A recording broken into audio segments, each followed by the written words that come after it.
अस्सलाम वालेकुम वीवर्स, मैं अली हाशमी कीटो डाइट पाकिस्तान से। कैसे हैं आप लोग?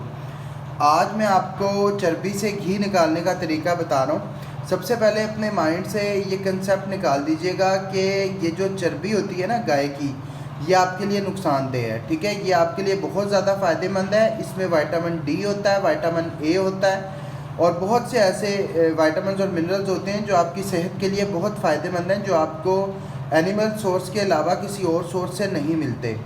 तो आपको एक सस्ता सोर्स है ये। ठीक है, आप किसी भी गोश्त वाले के पास जाएंगे, उसे आप कहेंगे तो वो आपको नॉर्मली 100 रुपीज़ kg दे देगा। और मुख्तलिफ जो कबाब वाले होते हैं ना, ये कबाब में यही चर्बी डालते हैं, वो उसको नरम करने के लिए उसमें दूसरा घी नहीं यूज़ करते, क्योंकि ये चर्बी सस्ती मिल जाती है। और पाकिस्तान में ये कंसेप्ट है कि जी ये नुकसानदेह होती है या ऐसे है वैसे है, तो इस वजह से इस चर्बी का जो होता है ना रेट इतना ज़्यादा नहीं होता। ये 100 रुपीज़ पर kg मिल जाएगी और आपको तकरीबन अगर आप 1 kg में से 700 ग्राम 800 ग्राम के करीब आपका ना प्योर ऑयल निकल आएगा। और जिनको स्मेल का इशू है वो भी मैं बताऊंगा कि इसकी स्मेल को कैसे ख़त्म किया जाएगा।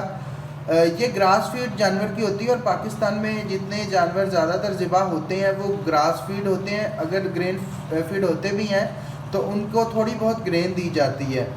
लेकिन अगर आप छोटी उम्र का जानवर लेंगे, नॉर्मली जो जिस गाय से दूध वगैरह नहीं लिया जाता या भैंस से दूध वगैरह नहीं लिया जाता या उसको गोश्त के बहुत ज़्यादा मकसद के लिए, कुर्बानी के लिए, गोश्त के लिए नहीं पाला जाता, तो उसमें जो चर्बी आपको मिलेगी वो ग्रास फीड ही होगी, वो ग्रेन फीड नहीं होगा। नॉर्मल भी लेंगे तो 70 to 80% जो है ना वो ग्रास फीड पे ही होगा।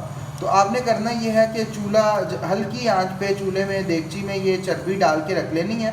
ये फ्रीज़ हुई थी, मैंने निकाली है, मुझे टाइम नहीं मिल रहा था ऑयल बनाने का, तो अभी मुझे टाइम मिला है तो मैंने ये चर्बी निकाली है। अब मैंने इसको बिल्कुल हल्की आंच पे देगची में डाल के इसको रख दिया पकने के लिए।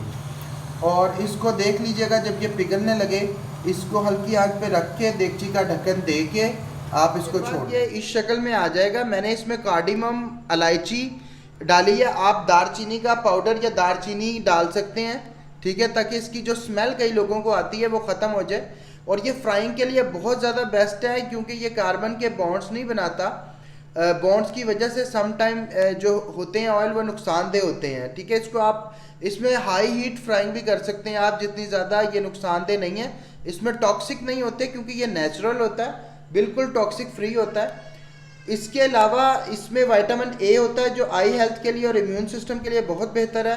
विटामिन डी और विटामिन ई एंटीऑक्सीडेंट हैं, ठीक है, जो आपके एलडीएल को कम करते हैं और अल्जाइमर का रिस्क लो करते हैं, क्योंकि आपके ब्रेन के लिए, ब्रेन हेल्थ के लिए बहुत ज़्यादा अच्छी चीज़ है।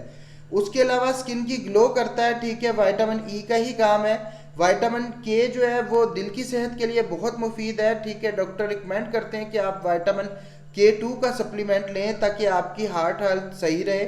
उसके अलावा ओमेगा 3 है, ठीक है, उसके बेनिफिट भी आपको पता है, दिल के लिए, बीमारियों के लिए कितना फ़ायदेमंद है वो। इसके अलावा इसमें CLA होता है, ठीक है। CLA के बारे में मैं काफ़ी दफ़ा बता भी चुका हूँ, जो आपकी फ़ैट बर्निंग का काम करता है, जिससे फ़ैट बर्न होता है। और इसकी जो सक्सेसफुल रिसर्च हुई है वो कोलन कैंसर और ट्यूमर को लेके है कि ये उन चीज़ों को रोकता है, ट्यूमर को बनने नहीं देता।